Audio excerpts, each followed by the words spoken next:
jemaat yang dikasihi Tuhan, kita bersyukur boleh kembali berkumpul sore hari ini, baik yang di rumah secara online maupun di tempat ini secara onsite. Tidak terasa kita sudah masuk di minggu terakhir di bulan Oktober ya. Tersisa 2 bulan lagi tahun 2022, semua karena kemurahan dan penyertaan Tuhan yang sempurna bagi kita. Firman Tuhan hari ini saya beri judul perkenanan Allah adalah pemberian Allah, bukan pencapaian manusia. Kita akan lihat sebuah ayat, 2 buah ayat saudara, ayat yang tidak asing lagi. Kita mau baca sama-sama di dalam Mazmur 37 ayat 23 sampai ayat yang ke-24. 1, 2, 3. Tuhan menetapkan langkah-langkah orang yang hidupnya berkenan kepadanya. Apabila ia jatuh, tidaklah sampai tergeletak, sebab Tuhan menopang tangannya. Tentunya 2 ayat ini tidak asing buat kita, bahkan mungkin ini menjadi ayat yang sangat meneguhkan dan menguatkan kita. Bahkan ketika kita baca sama-sama mungkin di rumah atau di tempat ini, ada yang membacanya dengan lantunan nada ya, Tuhan menetapkan langkah-langkah orang dan sebagainya. Lagu yang tidak asing buat kita, dan lewat ayat ini kita tahu bagaimana Tuhan menopang tangan, menopang kehidupan orang yang berkenan di hadapan Tuhan. Sebelum kita lebih jauh membahas 2 ayat ini, kita akan lihat terlebih dahulu saudara. Di Mazmur 37 saya beri ringkasan singkat. Mazmur 37 ini judul perikopnya adalah kebahagiaan orang fasik semu. Nah, kalau saudara baca di situ terdapat nasihat dari pemazmur yaitu Daud yang menasehatkan kepada kita untuk kita orang-orang benar tidak iri terhadap keberhasilan orang fasik. Ya, seringkali kita merasa Tuhan tidak adil karena mungkin kita sudah iring Tuhan cukup lama, kita sudah pelayanan, kita sudah melakukan disiplin rohani, kita sudah memberi persembahan dan sebagainya. Tapi kok kayaknya usaha orang lain yang tidak mengandalkan Tuhan, yang tidak Tuhan-Tuhanan, kok kayaknya lebih mulus saja ya jalan-jalannya. Maka di situ timbullah rasa iri hati. Ya, nah pemazmur di Mazmur 37 ini memberi nasihat untuk kita tidak iri hati terhadap keberhasilan orang fasik. Siapa sih orang fasik? Saudara, orang fasik adalah orang yang menolak mengakui otoritas Allah. Katakan otoritas. Orang yang menolak kedaulatan Allah atas hidupnya. Ya, mereka berpikir bahwa hidupnya adalah milik mereka dan otoritas tertinggi dalam hidupnya adalah dirinya sendiri. Mereka menolak otoritas Allah atas hidupnya. Orang fasik adalah orang yang dikuasai hawa nafsu. Orang fasik adalah orang yang dengan sengaja melanggar perintah Allah. Jadi orang fasik bukan orang yang gak pernah ke gereja, saudara. Orang fasik bukan orang yang kalau pelayanan berarti gak fasik. Belum tentu. Ketika di dalam hati seseorang sekalipun disiplin rohaninya luar biasa terlihatnya, tapi di dalam hatinya menolak untuk mengakui otoritas Allah dalam hidupnya, di dalam kehidupannya dikuasai hawa nafsu, di dalam kehidupannya dengan sengaja melanggar perintah Allah, itu masuk ke dalam golongan orang fasik. Yang kedua, di dalam Mazmur 37 itu dijelaskan juga oleh pemazmur. Jangan iri hati, karena iri hati memiliki dampak apa? Melakukan hal yang sama dengan orang tersebut atau dikuasai amarah yang berujung kepada kejahatan. Ketika kita iri hati dengan orang fasik, maka lambat laun kita pun akan melakukan apa yang orang fasik itu lakukan dan akhirnya kita sama saja dengan mereka. Atau ketika kita memendam iri hati kepada keberhasilan orang fasik, kita akan jadi panas hati, kita dikuasai amarah yang akhirnya berujung kepada kejahatan. Beberapa waktu lalu kita membahas tentang kekecewaan. Bagaimana kita menyelesaikan kekecewaan? Jangan membangkit-bangkit, jangan mengingat-ingat, jangan merasa superior dan sebagainya. Dan kita tahu dampak dari kekecewaan itu luar biasa. Gambar diri kita bisa rusak. Pemazmur juga nyatakan demikian. Dan yang ketiga di dalam Mazmur 37 ini ada sebuah pesan. Hidup orang yang percaya kepada Allah bukanlah sebuah jaminan bahwa kita akan mengalami keberhasilan secara materi lebih dari orang fasik. Jadi keberhasilan secara materi itu bukan tolak ukur atau barometer penyertaan Tuhan di dalam hidup kita. Ya, banyak orang yang menjadi kecewa karena berpikir, aku percaya kepada Tuhan pasti aku bisa lebih berhasil dari dia secara materi. Ternyata lewat ayat-ayat di Mazmur 37 ini ada pesan di situ, ada tersirat bahwa hidup orang percaya kepada Allah tidak selamanya secara materi lebih berhasil, lebih kaya dari orang fasik. Nah, kembali ke dua ayat tadi. Mazmur 37 ayat 23 dan 24 ini muncul di sela-sela nasihat untuk kita jangan iri. Kalau kita perhatikan, saya ulangi baca Mazmur 37 ayat 23 bilang gini, Tuhan menetapkan langkah-langkah orang yang hidupnya berkenan kepada Allah, apabila ia jatuh tidaklah sampai tergeletak sebab Tuhan menopang tangannya. Saudara, di dalam runtutan Mazmur 37 jangan iri dan sebagainya keberhasilan orang fasik, pemazmur memasukkan dua ayat ini sebagai jaminan Allah bagi orang yang hidup berkenan di hadapan Allah. Jaminan orang yang hidup berkenan di hadapan Allah yang pertama apa? Ditempatkan oleh Allah di jalan yang ditetapkannya. Menarik saudara. Ternyata orang yang hidupnya berkenan kepada Allah itu akan ditempatkan oleh Allah di sebuah perjalanan kehidupan yang telah Allah tetapkan untuk dirinya. Dan itu adalah jalan terbaik yang Allah tetapkan untuk orang tersebut. Ya, dan di sini kita bisa lihat jalan yang Allah tetapkan sesungguhnya itu merupakan hal yang lebih berharga dari keberhasilan orang fasik. Makanya pemazmur katakan bahwa Tuhan menetapkan langkah-langkah orang. Di tengah dia menjelaskan keberhasilan orang fasik, dimasukkan sebuah ayat bahwa Tuhan menetapkan langkah-langkah orang yang hidupnya berkenan kepadanya. Artinya Daud ingin menyampaikan bahwa keberhasilan orang fasik itu tidak seindah perjalanan orang yang berkenan di hadapan Tuhan di jalan yang Tuhan tetapkan. Seringkali kita berpikir bahwa Tuhan menetapkan langkah-langkah orang yang hidupnya berkenan kepadanya. Dalam pemikiran simpel kita ingin di dalam perjalanan kita Tuhan menyertai, sekalipun perjalanan itu kita tahu itu melanggar firman Tuhan.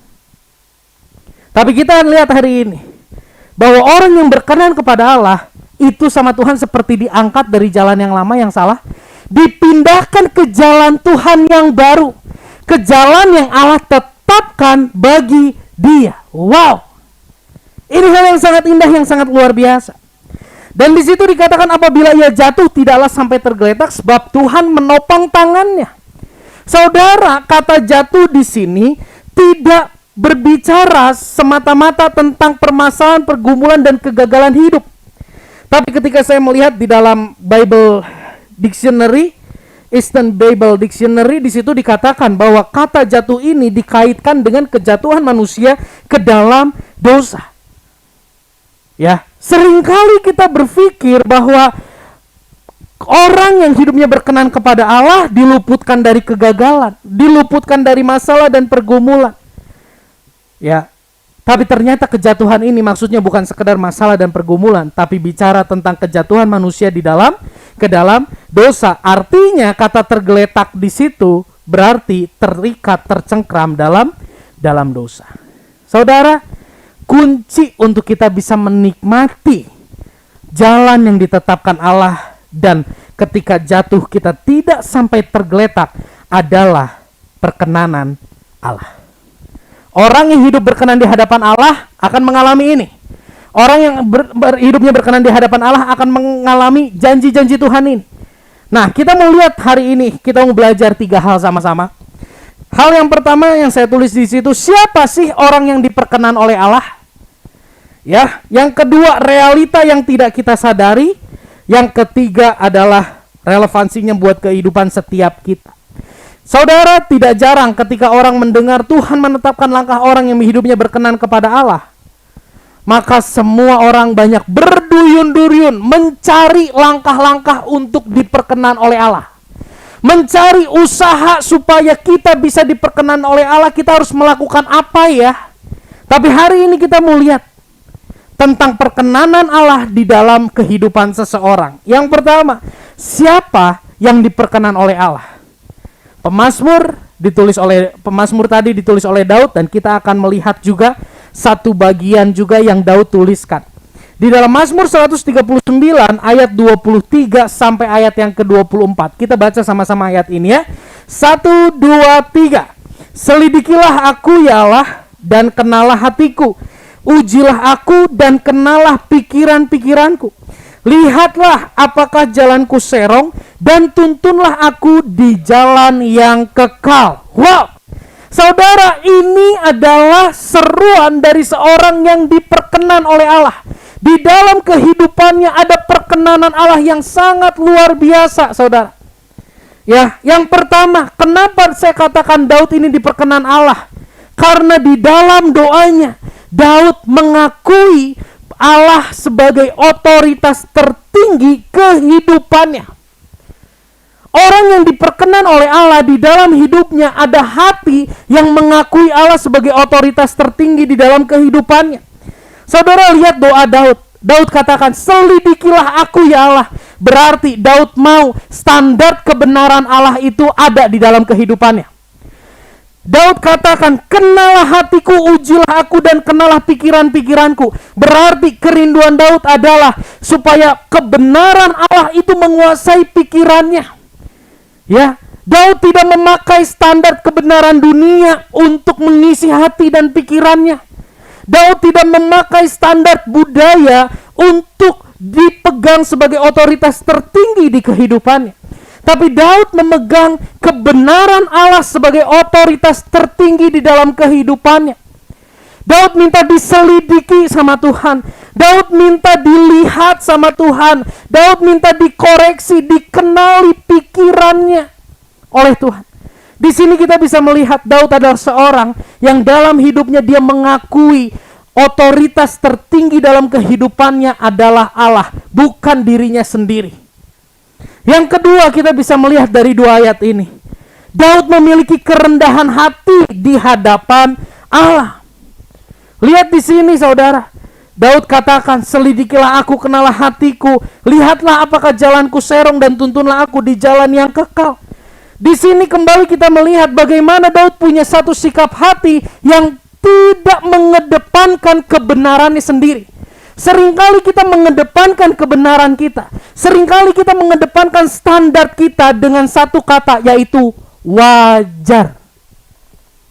Wajar dong saya marah. Wajar dong saya ambil keputusan ini. Tanpa kita sadari ketika kita bilang wajar, kita sedang memakai standar kebenaran kita, dan kita katakan, Tuhan, ini yang lebih baik, standarku yang lebih baik daripada standarmu. Daud gak kayak gitu. Daud datang kepada Tuhan dengan hati yang mau diselidiki, dengan hati yang mau dilihat, dengan hati yang mau dikoreksi oleh Tuhan. Sehingga Daud lewat hidupnya menghidupi standar Allah, dan Tuhan disenangkan. Yang ketiga, lewat dua ayat ini kita belajar apa? Di ayat yang ke-24 khususnya. Lihatlah apakah jalanku serong, dan tuntunlah aku di jalan yang kekal. Wow! Lihatlah apakah jalanku serong, dan Daud minta, Tuhan, tuntun aku Tuhan. Katakan tuntun. Berarti Daud menyadari tanpa tuntunan Tuhan dia menjadi orang yang sangat lemah dan sangat mudah tersesat. Sangat mudah dan sangat lemah serong dari standarnya Tuhan. Kita sudah pernah bahas tentang hamartia. Di sini kita bisa melihat Daud memiliki hati yang bergantung penuh kepada Allah, bukan untuk keberhasilan usahanya, bukan untuk keberhasilan hidupnya dia bergantung kepada Allah, tapi Daud bergantung kepada Allah untuk dia dapat hidup menyenangkan hati Allah. Saudara, kata jalan serong ini diterjemahkan di terjemahan aslinya sebagai jalan yang mendukacitakan hati Tuhan. Tuhan, tolong lihat jalan hidupku. Apakah jalan hidupku mendukacitakan hati Engkau enggak? Dan tuntunlah aku. Tuntunlah aku berarti Aku nggak sanggup hidup tanpa tuntunanmu untuk berjalan di jalan yang kekal. Kalau jalan yang Serong bicara tentang jalan yang menduka citakan hati Allah, jalan yang kekal berbicara tentang perjalanan hidup yang menyenangkan hati Allah. Di sini kita bisa melihat ada 3 hal di dalam hati Daud. Dia mengakui otoritas tertinggi dalam hidupnya adalah kebenaran Allah. Dia mengakui, dia memiliki kerendahan hati, mengakui ketidakmampuannya tanpa diselidiki, tanpa dikoreksi, dia nggak mampu. Tanpa diingatkan, dia tidak mampu. Dan yang ketiga, kita lihat Daud memiliki hati yang bergantung penuh kepada Allah untuk dapat menyenangkan hati Allah. Saudara, ada sebuah ilustrasi yang menarik. Ada seorang anak, ketika anak itu naik kelas, ayahnya ajak dia main. Kamu mau main kemana?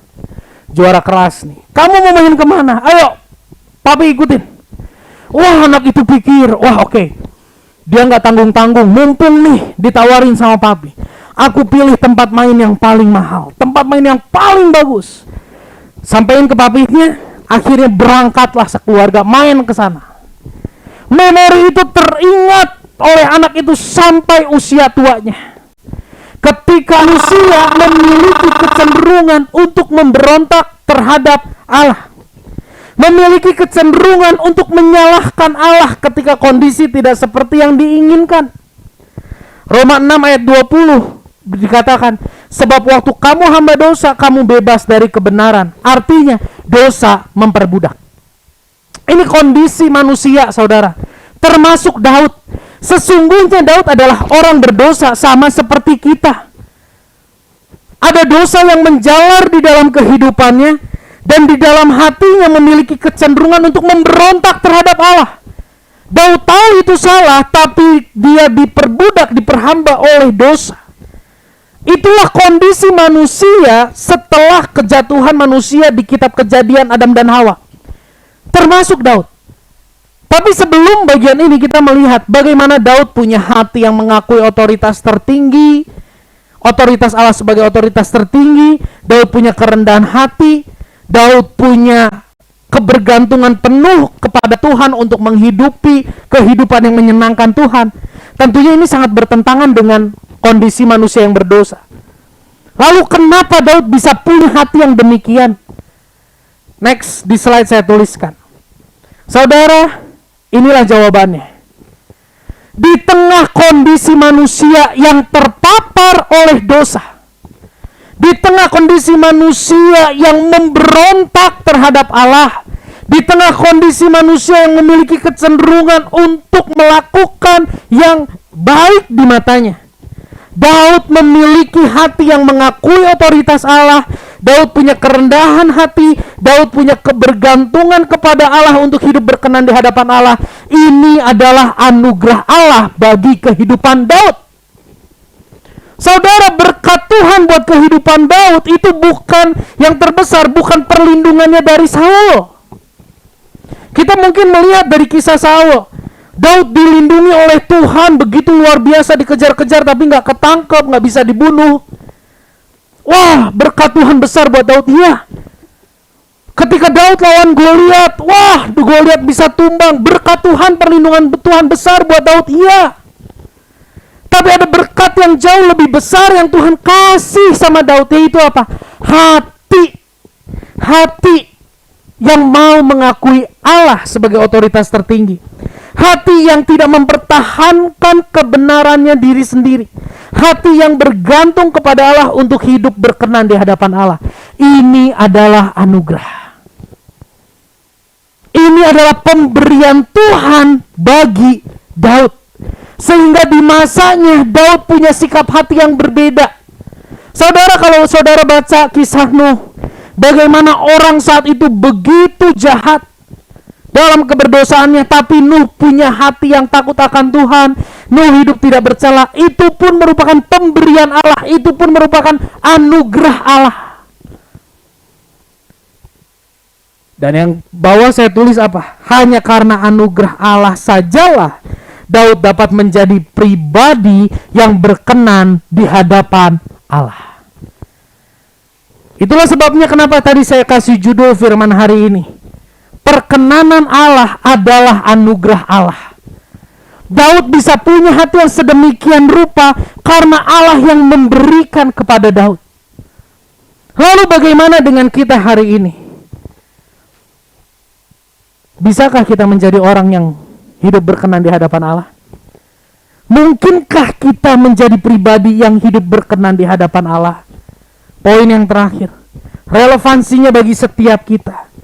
Next, saudara, jangan lupa bahwa Roma 5 ayat 12, Roma 1 ayat 30, Roma 6 ayat yang ke-20 yang tadi kita sudah baca, itu pun terjadi di dalam kehidupan kita. Yuk kita sadari sama-sama. Hidup kita, keberdosaan itu melekat di dalam hidup kita. Seringkali tanpa kita sadar kita menjadi pembenci Allah, kita berontak terhadap Allah. Ketika kita rasa harga diri kita diinjak-injak, ketika kita rasa usaha kita tidak dihargai, kita marah, kita membenci, kita kecewa, kita menyimpan akar pahit,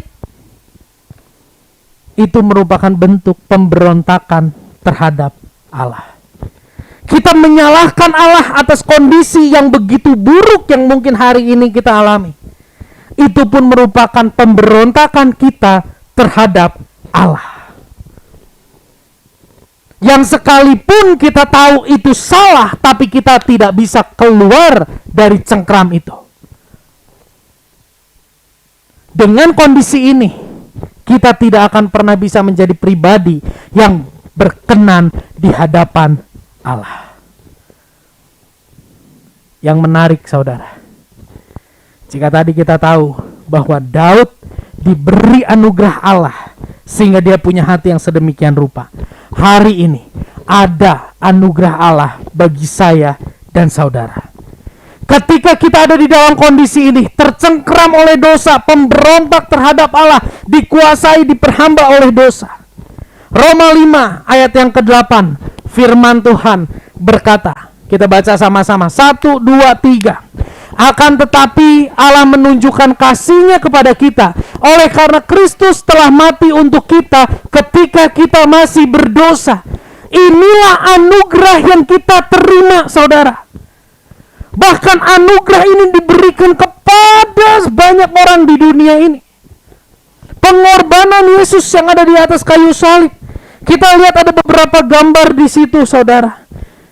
Yesus rela menjadi terluka. Yesus rela menjadi hancur. Yesus rela diperlakukan dengan sangat tidak layak supaya kita yang tidak berkenan di hadapan Allah diubah, dikuduskan menjadi pribadi yang berkenan di hadapan Allah. Karena Allah tahu dengan kemampuan Yusak gak akan pernah bisa mencapai standar Allah. Karena Allah tahu hati yang memberontak itu tidak bisa Yusak lawan. Maka dari itu Allah mengambil inisiatif untuk turun dari sorga.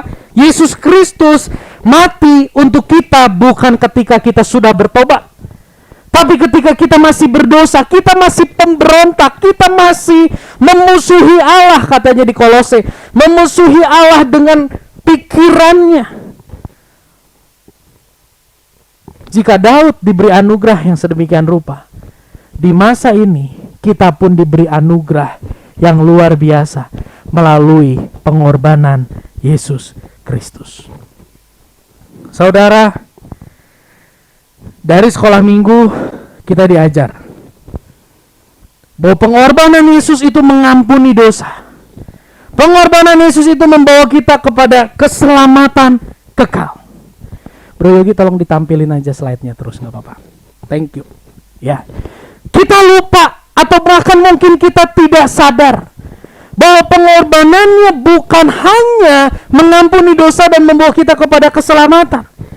Di dalam slide berikutnya saya tulis, saudara, firman Tuhan Kolose 1 ayat 22 mengatakan, sekarang diperdamaikannya di dalam tubuh jasmani Kristus oleh kematiannya, untuk menempatkan kamu kudus dan tak bercacat dan tidak bercela dan tak bercacat di hadapannya. Wow! Pengorbanan Yesus itu memperdamaikan kita dengan Allah sehingga kita bisa ditempatkan, katakan ditempatkan kudus dan tidak bercacat dan tidak bercela di hadapan Tuhan. Saudara, di zaman Perjanjian Lama, ketika bangsa Israel keluar dari Mesir, Tuhan memerintahkan untuk Musa membangun kemah tabernakel. Bezaleel dan Aholiab. Ada salah satu yang Tuhan minta, yaitu buat baju efod. Jadi baju efod ini adalah baju yang dipakai oleh imam besar untuk menghadap Allah. Yang menarik, saudara, di baju efod itu harus ditaruh 2 buah permata. Batu permata. Di baju efod itu harus ditaruh 2 buah batu permata, di mana satu batu permata, satu yang pertama itu ditulis, diukir 6 nama suku Israel, dan di batu yang kedua 6 suku Israel selanjutnya. Ada 12 suku Israel. Tujuannya apa? Supaya ketika imam besar masuk menghadap Allah, Allah melihat nama-nama itu di batu permata. Batu permata ini merupakan lambang kemuliaan. Batu permata ini merupakan lambang kemurnian. Yang saya bayangkan gini, yang berinisiatif untuk taruh batu permata di baju efod dengan ada nama-nama 12 suku Israel itu siapa? Bukan bangsa Israel. Yang minta, Allah tolong dong cantumkan nama kita di situ supaya ketika para imam menghadap engkau ada nama kami di hadapanmu. No. Itu adalah inisiatif Allah. Sehingga ketika imam besar masuk, Tuhan melihat batu permata itu, maka Tuhan melihat nama-nama itu dalam kemuliaan. Walaupun permata itu merupakan lambang dari kemuliaan, bukan kemuliaan yang sesungguhnya.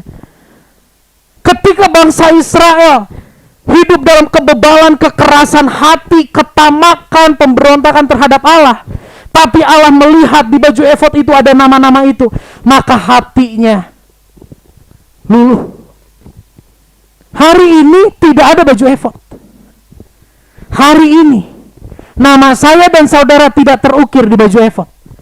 Tapi hari ini nama saya dan saudara terukir di tubuh Tuhan Yesus yang sudah mati 2000 tahun yang lalu. Sehingga ketika Yesus datang di hadapan Allah Bapa saat ini, Allah Bapa melihat ada nama kita terukir di dalam tubuh Yesus.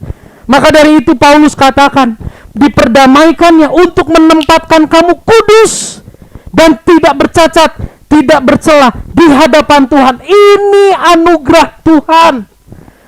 Bukan karena kita lakukan ini dan itu kita diperkenan, tapi karena Yesus berkorban. Dan kuasa pengorbanan Yesus itu menempatkan kita di tempat yang kudus di hadapan Allah. Wow! Ini satu hal yang sangat luar biasa. Ibrani 9 ayat yang ke-14, firman Tuhan menulis di situ di bagian yang saya bold. Pengorbanan Yesus juga menyucikan hati nurani kita dari perbuatan yang sia-sia, supaya kita dapat beribadah kepada Allah yang hidup. Luar biasa. Ternyata kita bukan cuma ditempatkan di tempat yang kudus di hadapan Allah, bukan cuma ditempatkan di tempat yang istimewa oleh pengorbanan Yesus di hadapan Allah, tapi pengorbanan Yesus juga menyucikan hati nurani kita. Yang tadinya hati nurani kita penuh dengan pemberontakan terhadap Allah, diubah menjadi hati yang tunduk kepada Allah. Hati Daud yang tadinya memberontak, tidak mau mengakui otoritas tertinggi Allah, Tuhan jamah karena anugerahnya. Hati Daud diubah jadi punya hati yang mau mengakui Allah sebagai otoritas tertinggi dalam hidupnya. Yang tadinya mungkin Daud punya kesombongan, tapi jamahan anugerah Allah di dalam kehidupan Daud itu merubah hatinya menjadi pribadi yang punya kerendahan hati. Mungkin di masa lalunya Daud punya kesombongan, Daud punya rasa aku bisa hidup tanpa Allah. Tapi ketika anugerah Allah menjamah hidupnya, Tuhan menyucikan hati nuraninya, Daud sadar aku tidak mampu menyenangkan hati Tuhan tanpa tuntunan, topangan, kekuatan dari Tuhan. Di sini kita semakin jelas bahwa kita bisa diperkenan oleh Allah. Kita bisa memperoleh perkenanan Allah bukan karena persembahan kita banyak ke gereja, bukan karena kita rajin pelayanan, rajin berdoa semata-mata, tapi itu semua terjadi diawali dengan Tuhan Yesus menempatkan kita kudus, berkenan di hadapan Allah. Beri kemuliaan buat Tuhan Allah kita. Haleluya. Inilah Injil, kabar sukacita. Kita yang najis, kotor, bobrok ditempatkan kudus, tidak bercela, tidak bernoda di hadapan Allah oleh Yesus. Ini mujizat yang sangat besar. 1 Petrus 1 ayat 5, firman Tuhan berkata apa? Yaitu kamu yang dipelihara dalam kekuatan Allah karena imanmu. Wow. Bukan cuma hati nurani diubah, tapi kita juga dipelihara oleh apa? Oleh kekuatan Allah. Saudara, kita dipelihara oleh kekuatan Allah. Mari kita renungkan perjalanan hidup kita sampai saat ini. Perjalanan rumah tangga kita sampai saat ini. Sudah berapa tahun menikah? Kenapa Lois yang lihat ke saya? Saya tanya sudah berapa tahun menikah, Lois langsung lihat ke saya, kayak mau jawab gitu.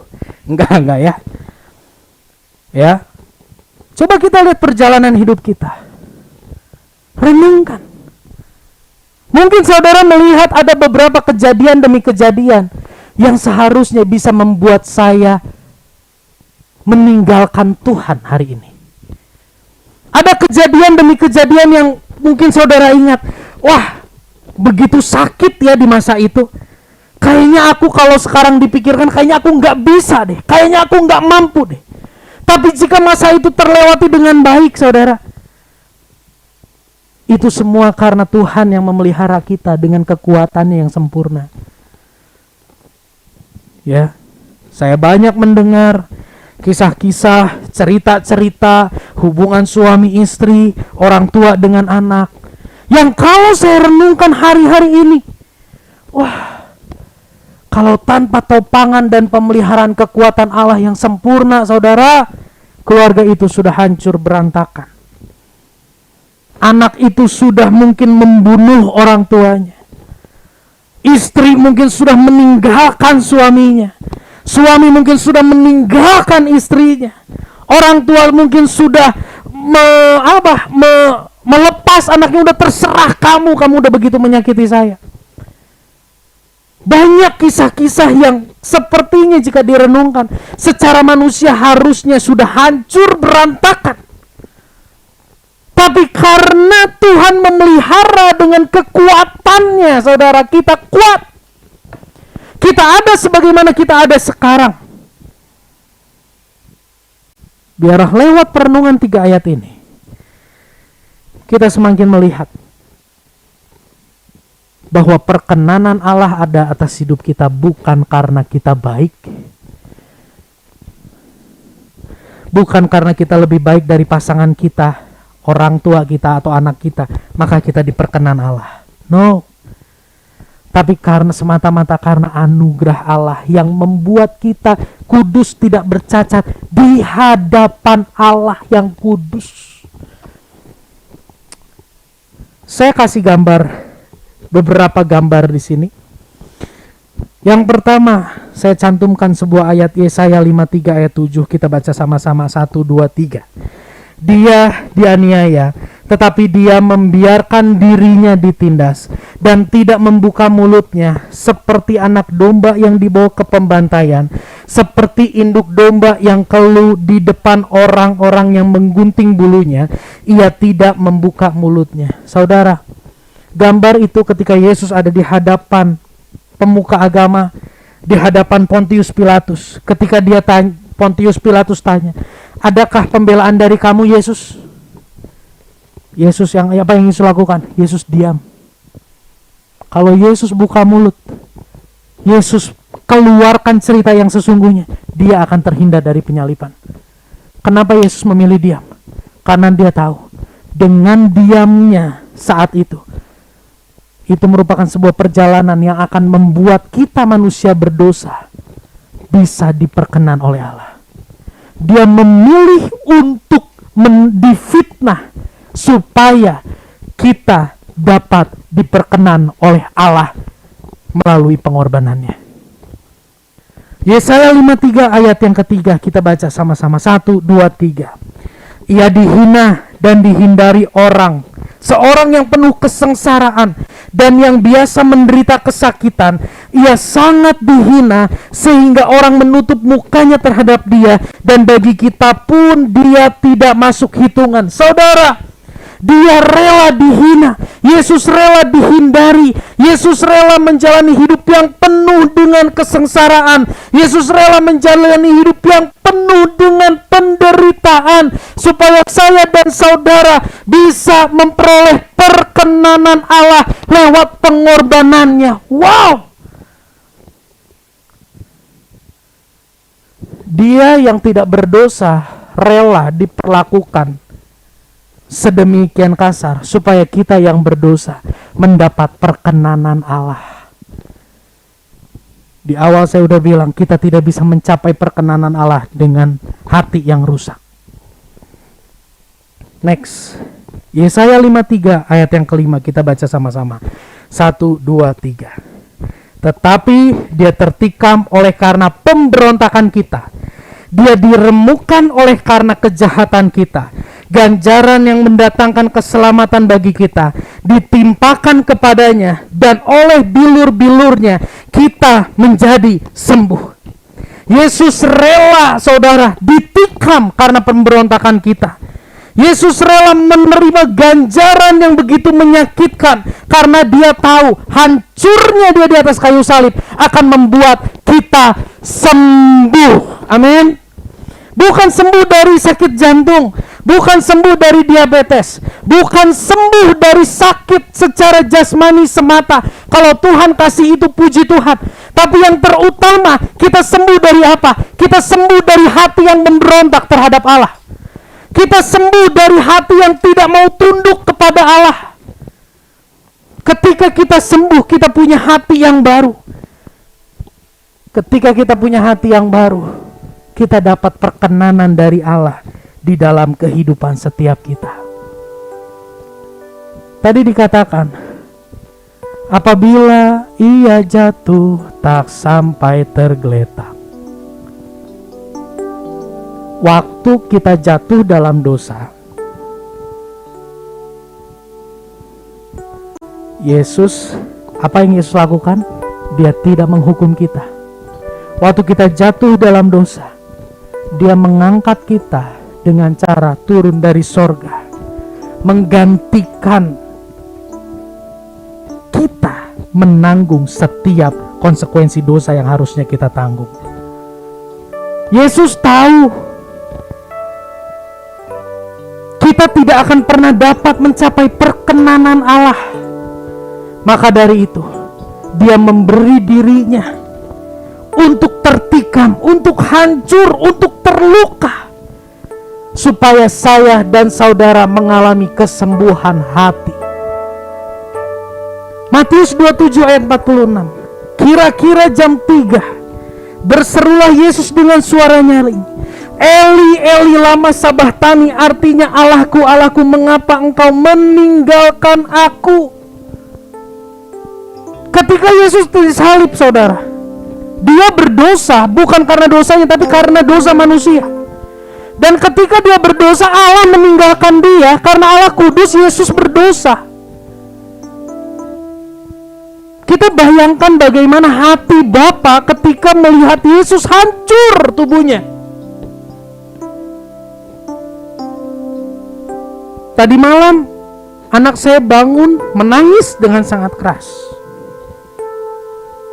Sakit perutnya, dia meringkuk. Ketika kita ganti pampers, maaf, saya lihat duburnya sudah sangat merah. Tapi mau tidak mau saya harus bersihkan. Ketika Ketika dibersihkan, dia makin berteriak. Dia kesakitan.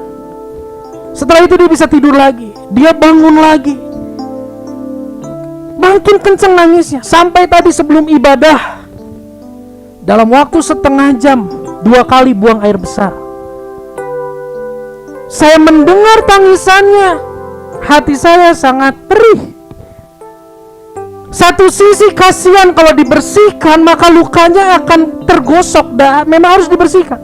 Tapi jika tidak dibersihkan, maka akan makin parah. Allah Bapa tahu manusia berdosa. Jika tidak dibersihkan, manusia akan binasa. Tapi di sisi lain, dia melihat Yesus yang sangat dia kasihi hancur tubuhnya. Apalagi dia mendengar, Allahku, Allahku, mengapa engkau meninggalkan engkau? Kesedihan seorang bapa itu akan sangat dirasakan ketika anaknya meminta tolong, tapi bapak tidak bisa tolong, tidak bisa berbuat apapun untuk menolong anaknya. Itu yang dialami Allah Bapa untuk menyembuhkan saya dan saudara dari sakit pemberontakan hati. Allah bukan tidak sanggup mencabut penderitaan Yesus, tapi Allah tahu jika itu dicabut maka kita yang akan hancur. Begitu besar kasih Allah akan dunia ini. Saudara, pengorbanan Yesus. Next slide. Pengorbanan Yesus berkuasa merubah hati dari hati yang menolak menjadi hati yang menerima otoritas Allah dalam hidup kita.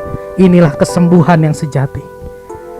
Hati yang sombong dan mampu merasa diperkenan Allah lewat disiplin rohani, lewat pelayanan.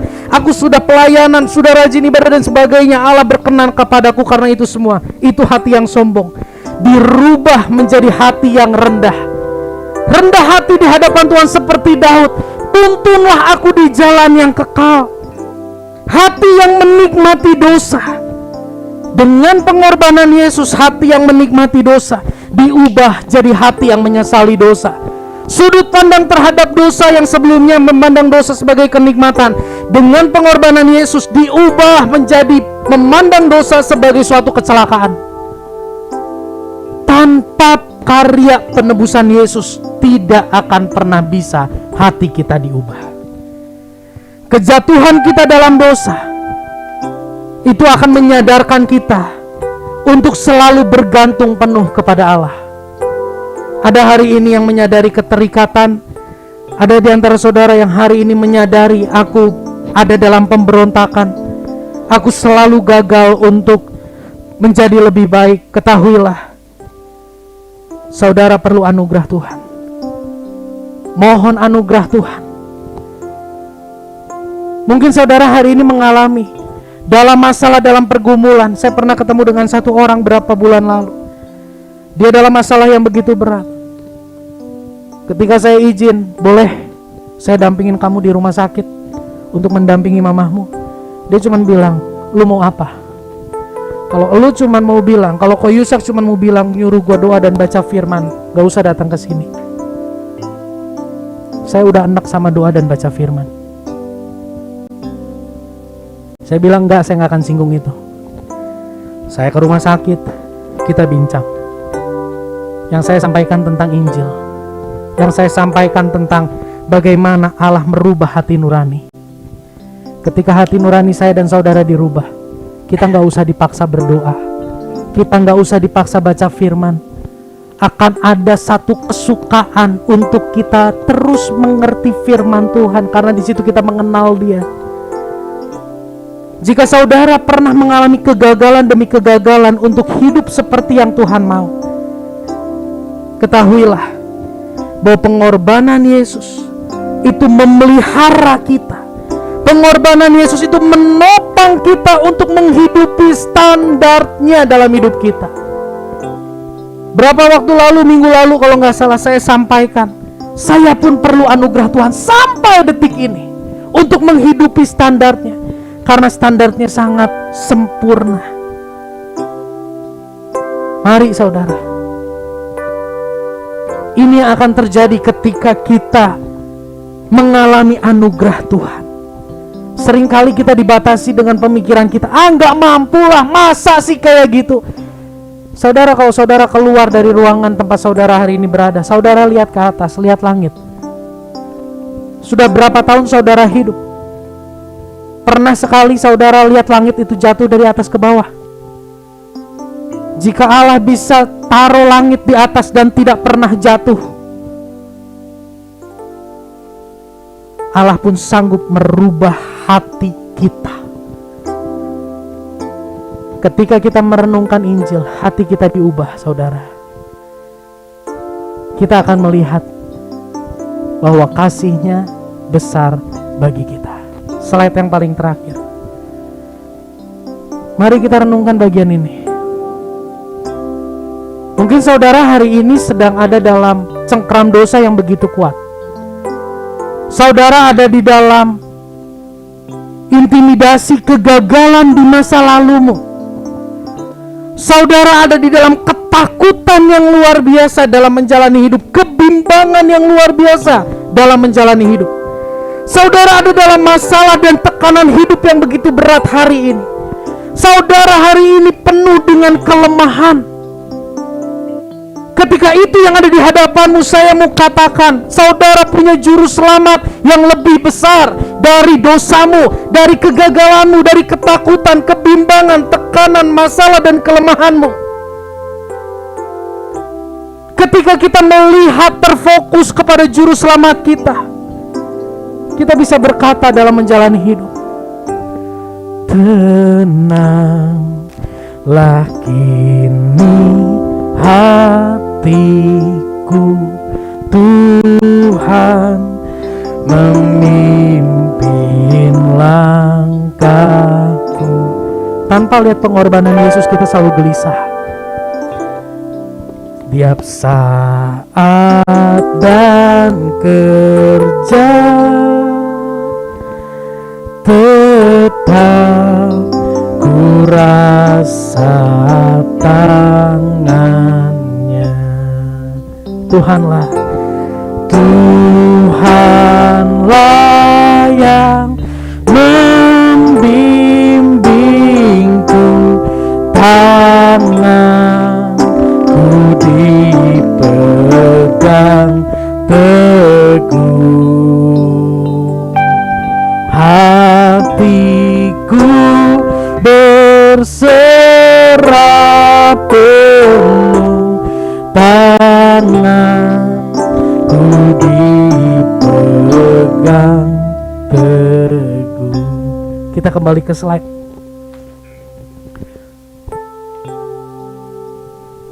Tanpa merenungkan apa yang sudah Yesus lakukan bagi kita, tanpa merenungkan Injil, kita akan terus hidup dalam ketakutan. Kita akan terus merasa aku gak akan mampu, sudah kalah duluan sebelum melakukan yang baik. Kita akan dikuasai ketakutan, dikuasai intimidasi, dikuasai beban yang begitu berat, dikuasai kegelisahan. Tapi ketika kita memandang apa yang sudah Yesus lakukan bagi kita di atas kayu salib, kita akan melihat bahwa semua yang kita takutkan itu tidak lebih besar dari juru selamat kita. Sebaliknya, saudara, ketika kita terus memandang kepada Yesus, apa yang kita sadari, oh ini kekuatanku, kita tidak akan menjadi orang yang sombong. Ketika kita terus memandang kepada salib Kristus, apa yang sudah Dia lakukan buat kita, itu lebih besar dari pencapaian kita. Mungkin hari ini kita menyombongkan pencapaian aku lebih baik dari dia karena aku bisa lakukan ini, punya pencapaian ini dan itu. Ketika kita beralih tidak lagi memandang Injil Kristus, maka kita akan menjadi orang yang sombong karena pencapaian kita, karena kekuatan kita. Bahkan kita akan menjadi orang yang lemah karena kelemahan kita dan tercapainya apa yang dunia katakan itu harus dicapai. Mari saudara, saudara perlu ketenangan di dalam hidup ini. Terlalu banyak yang mencengkeram. Dosamu, kegagalanmu di masa lalu yang membuat engkau takut untuk melangkah ke depan. Kebimbanganmu dalam memutuskan. Tekanan yang begitu berat, kelemahan yang begitu kita sadari. Hanya dengan memandang kepada pengorbanan Yesus, hanya dengan memandang kepada Injil Kristus, maka kita punya ketenangan. Kita tundukkan kepala. Apa yang menjadi kegelisahanmu hari ini? Apa yang menjadi ketakutanmu hari ini? Saya mau katakan, kasih Tuhan jauh lebih besar dari itu semua. Ketika Anda mau memutuskan satu jalan kiri atau jalan kanan, Anda bingung, pandang kepada Yesus. Di situ kita akan dibebaskan dari ketakutan. Kita akan berjalan dengan penuh keyakinan bahwa karena Dia sudah mati, aku tidak mungkin dibiarkan dan ditinggalkan.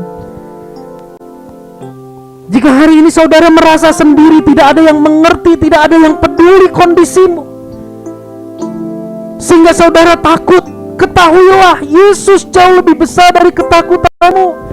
Pandang terus pada Injil, pandang terus pada apa yang sudah Yesus lakukan bagimu di kayu salib ketika kita masih berdosa. Di situ kita akan menemukan kasih yang besar. Pengorbanan Yesus menjadi jaminan bahwa kita tidak akan pernah ditinggalkan sendirian sekalipun lingkungan meninggalkan kita. Mungkin hari ini kita sedang disalah mengerti oleh orang-orang yang ada di sekitar kita. Kita merasa tertolak, kita merasa terus diintimidasi, disalah-salahkan. Ketahuilah, sekalipun kau salah, dosamu sudah diampuni. Hamba berdoa, Tuhan, Engkau tahu setiap kondisi hati kami. Biarlah Injil itu meneguhkan kami. Kami tenang, bukan kami banyak uang. Kami tenang bukan karena kami punya investasi di mana-mana, bukan karena kami punya asuransi. Kami tenang bukan karena kami punya backingan. Kami tenang bukan karena kami punya pengalaman, pengetahuan yang banyak. Tapi kami tenang karena Engkau sudah mati di kayu salib bagi kami. Tenanglah kini hatiku, Tuhan memimpin langkahku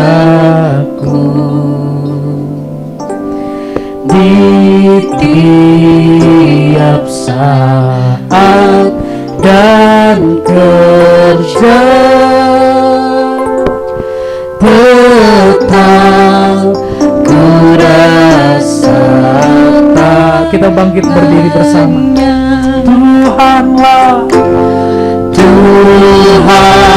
Tuhanlah yang membimbingku, tanganku dipegang teguh, hatiku berserah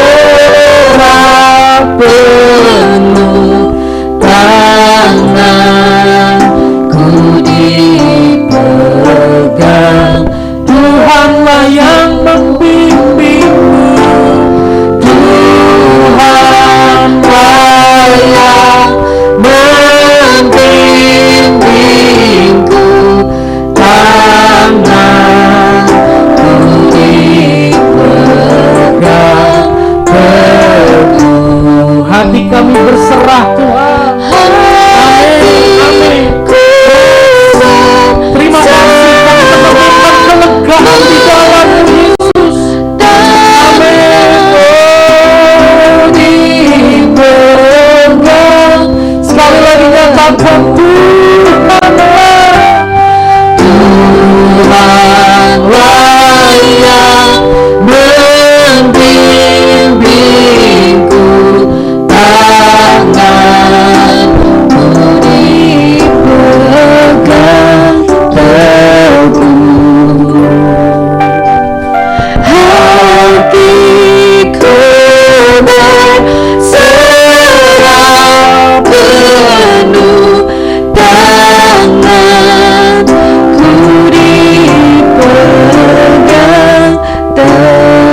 Biar anugerah-Mu yang terus menopang kami untuk hidup dalam kebenaran firman Tuhan.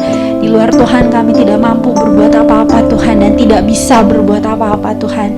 Biarlah firman ini dimateraikan dalam hati kami Tuhan, bukan karena kuat dan gagah kami, tapi karena anugerah Tuhan. Sebentar Tuhan, kami ingin memberikan persembahan, berkati tangan-tangan yang memberi Tuhan, baik secara online maupun onsite. Ajar kami untuk memberi dengan kerelaan hati, dengan sukacita yang datangnya dari Tuhan. Semua untuk kemuliaan bagi nama Tuhan. Terima kasih Tuhan, haleluya, puji Tuhan, amin. Sambil persembahan dijalankan, sambil persembahan dijalankan secara onsite, saya akan bacakan beberapa pengumuman jadwal pengumuman persembahan secara online. Bisa mentransfer ke 1570330043 BCA ANU Sak Setiawan. Lalu ibadah Sunday Service yang diadakan setiap hari Minggu pukul 4 sore diadakan secara onsite dan juga secara online. Saya rindu untuk Bapak Ibu bisa bergabung bersama kami untuk ibadah secara onsite. Namun jika berhalangan boleh mengikuti ibadah secara online yang link Zoom-nya yang Bapak Ibu ikuti hari ini. Lalu untuk yang ingin datang boleh langsung datang ke Komplek Permata Indah J18. Untuk worship night yang diadakan setiap hari Rabu pukul 7 malam juga diadakan secara hybrid, onsite dan online. Kita boleh sama-sama ibadah, kita sama-sama memuji dan besarkan nama Tuhan. Kita juga boleh saling mendoakan satu sama lain. Saya juga rindu mengundang Bapak Ibu bisa langsung datang ke tempat ini atau mengikuti secara online di link Zoom yang hari ini Bapak Ibu ikuti. JCC Kids yang diadakan secara onsite sebulan sekali dan secara online melalui link Zoom yang hari ini diadakan setiap hari Sabtu pukul 3 sore. Untuk Bapak Ibu yang punya cucu, anak atau keponakan boleh mengikuti ibadah bersama-sama dengan kami. Untuk menyaksikan kembali ibadah hari ini di YouTube channel Jerusalem Community Church bisa disaksikan kembali. Lalu untuk Instagram bisa Bapak Ibu follow di JCC BDG untuk info update tentang ibadah di tempat ini. Lalu ada laporan keuangan yang akan ditampilkan di secara onsite karena waktu itu minggu kemarin hanya ditampilkan secara online. Boleh diperhatikan. Serahkan kepada Bapak Gembala. Ya, ini ada laporan keuangan di bulan Juli sampai dengan bulan September, Juli sampai September di online minggu lalu sudah ditayangkan. Ya, baik, kita mau bangkit berdiri bersama-sama untuk kita masuk di dalam doa. Kami bersyukur buat persekutuan pada sore hari ini. Terima kasih karena Injil kembali menguatkan, menghiburkan, meneguhkan kami, memerdekakan kami. Sehingga kami tidak takut, kami tidak ragu untuk melangkah karena Tuhan bersama dengan kami. Kami bersatu berdoa untuk pemulihan Indonesia. Biarlah damai sejahtera Tuhan turun tengah bangsa dan negara kami. Dan biarlah Tuhan, para pemimpin kami boleh diurapi, diberi hati yang takut akan Tuhan, hikmat Tuhan menyertai. Agenda-agenda kenegaraan kami serahkan dalam tangan Tuhan, untuk semua boleh berjalan dengan baik dalam topangan anugerah Tuhan. Kami juga berdoa untuk komunitas kami Jerusalem Community Church. Pimpin terus komunitas ini Tuhan. Pakai komunitas ini untuk terus menyuarakan Injil sehingga lebih banyak lagi orang yang diubahkan karena Injil-Mu. Biarlah setiap kami yang ada di dalamnya semakin mengenal dan mengalami Engkau setiap hari, semakin antusias bersaksi, semakin rela dengan kekuatan dari Tuhan, dengan hati yang dimurnikan, melakukan firman Tuhan, dan memuridkan orang-orang yang ada di sekitar kami. Kami juga berdoa Tuhan untuk anak Gevariel, untuk anak Rachel di Jakarta yang dalam kondisi kesehatan terganggu. Kami berdoa biarlah bilur Yesus menjamah, menyembuhkan segala sakit penyakit, diberikan damai sejahtera untuk dua anak ini, dan diberikan hikmat bagi orang tua untuk melewati fase ini. Terima kasih, kami siap tinggalkan tempat ini, dan sebelumnya kami mau menerima berkat daripada Tuhan. Mari kita tadakan tangan untuk menerima berkat. Terimalah segala berkat daripada Allah Bapa, cinta kasih daripada Tuhan Yesus Kristus, persekutuan dengan Roh Kudus, hati yang mengasihi Tuhan, hati yang selalu rindu dekat dengan Tuhan, hati yang rindu menyenangkan Tuhan, kekuatan, kerelaan dari Tuhan untuk kami menjadi pelaku firman ada saat ini sampai selama-lamanya.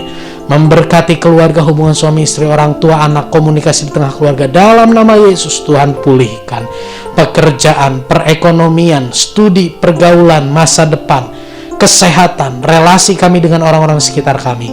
Semua yang Tuhan percayakan pada kami, ajar kami untuk kelola dengan mengandalkan Tuhan, sehingga kami boleh memperoleh yang terbaik dari Tuhan. Kemuliaan bagi nama Bapa di sorga. Terima kasih Tuhan, terima kasih Bapa. Di dalam nama Tuhan Yesus kami berdoa. Amin.